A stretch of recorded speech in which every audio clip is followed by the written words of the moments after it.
समर्पण के साथ कार्य करेंगे और दिवंगत अजीत पवार के सपनों को साकार करेंगे। संस्कृति और पर्यटन मंत्री गजेंद्र सिंह शेखावत ने महाराष्ट्र के नासिक जिले के त्रयंबकेश्वर में प्रशासनिक भवन और दर्शन कतार मंडप का लोकार्पण किया। इसका निर्माण पर्यटन मंत्रालय की प्रसाद योजना के अंतर्गत किया गया है। श्री शेखावत ने कहा कि आगामी कुंभ मेले को देखते हुए नासिक और त्रयंबकेश्वर में बड़े पैमाने पर विकास कार्य चल रहे हैं और सभी परियोजनाएं शीघ्र पूरी हो जाएंगी। राम मंदिर से जुड़े सभी निर्माण कार्य 30 अप्रैल तक पूरे हो जाएंगे। अयोध्या में श्री राम मंदिर निर्माण समिति के अध्यक्ष नृपेंद्र मिश्रा ने कहा कि निर्माण एजेंसियों की एक छोटी टीम अगले 3 वर्ष तक मंदिर परिसर में रखरखाव कार्य के लिए तैनात रहेगी। उन्होंने बताया कि राम मंदिर के निर्माण पर अब तक लगभग 1900 करोड़ रुपए खर्च किए जा चुके हैं। लगभग भुगतान जो हुआ है वह 1600 करोड़ का हो चुका है। 1800 करोड़ से 1900 करोड़ मोटा मोटी कुल मिलाकर के व्यय की संभावनाएं हैं। उसका ही आलेख किया जा रहा है। इसमें टैक्स भी जुड़ा हुआ है, जीएसटी का। तो इस कार्य को हम लोग प्राथमिकता पर फरवरी के बाद मार्च और अप्रैल में पूर्ण करना चाहिए। ये समाचार हमारी वेबसाइट newsonir.gov.in और हमारे news on AIR mobile app पर भी उपलब्ध हैं।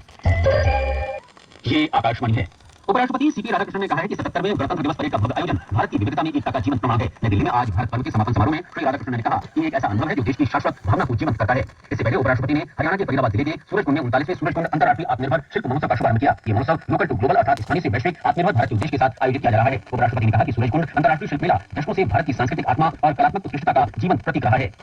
उत्तर प्रदेश के एटा जिले में पटना पक्षी अभ्यारण्य और गुजरात के कच्छ जिले में क्षारीय ढांड को भारत के रामसर नेटवर्क से जोड़ा गया है। पर्यावरण, वन और जलवायु परिवर्तन मंत्री भूपेंद्र यादव ने बताया कि दोनों आर्द्रभूमि सैकड़ों पक्षियों को आवास प्रदान करती है। ये क्षेत्र लुप्तप्राय पक्षियों के अलावा चिंकारा, भेड़िया, कैराकल, रेगिस्तानी बिल्लियों और लोनियों जैसे वन्यजीवों का भी घर है। प्रधानमंत्री नरेंद्र मोदी ने एटा और कच्छ जिलों के लोगों को बधाई दी है।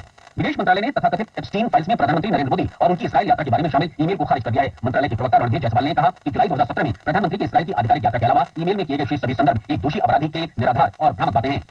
थाईलैंड मास्टर्स बैडमिंटन टूर्नामेंट में देविका सिहाग ने फाइनल में जगह बना ली है। सेमीफाइनल में देविका ने हुआंग यू सुन को हराया। फाइनल में देविका का सामना कल मलेशिया की गो जिनपेई से होगा। एलिना रायबाकिना ने ऑस्ट्रेलियन ओपन टेनिस की महिला सिंगल्स का खिताब जीत लिया है। फाइनल में आज एलिना ने अरेना सबालेंका को हराकर पहला ऑस्ट्रेलियन ओपन खिताब जीता। वहीं पुरुष सिंगल्स का फाइनल कल कार्लोस अल्काराज और नोवाक जोकोविच के बीच खेला जाएगा।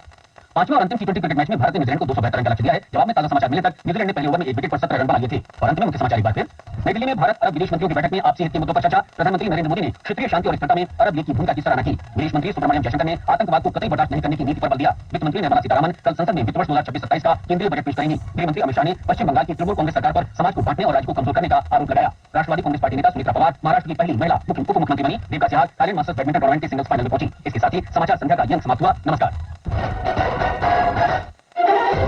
केंद्रीय बजट 2026-27 आकाशवाणी समाचार के साथ केंद्रीय बजट पर होगा विस्तृत विश्लेषण दिन भर। सुनिए विशेषज्ञों की राय, विशेष बजट बुलेटिन। बजट पर जनमानस की प्रतिक्रिया और विशेष साक्षात्कार। बजट से जुड़ी हर जानकारी पहुंचेगी आप तक। 1 फरवरी रविवार सवेरे 10:10 से रात 10 बजे तक आकाशवाणी FM गोल्ड और हमारे mobile app news on AIR, YouTube channel news on AIR official और OTT प्लेटफॉर्म वेव्स पर।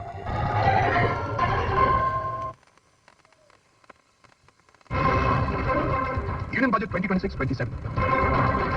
Listen to Akashvani News for a special day-long live program on Union Budget. For an in-depth analysis by experts, Special budget bulletins. people's reaction on the budget, and exclusive interviews. Tune into Akashvani FM Gold channel and other frequencies. Also available on the mobile app, News on AIR. YouTube channel News on AIR official.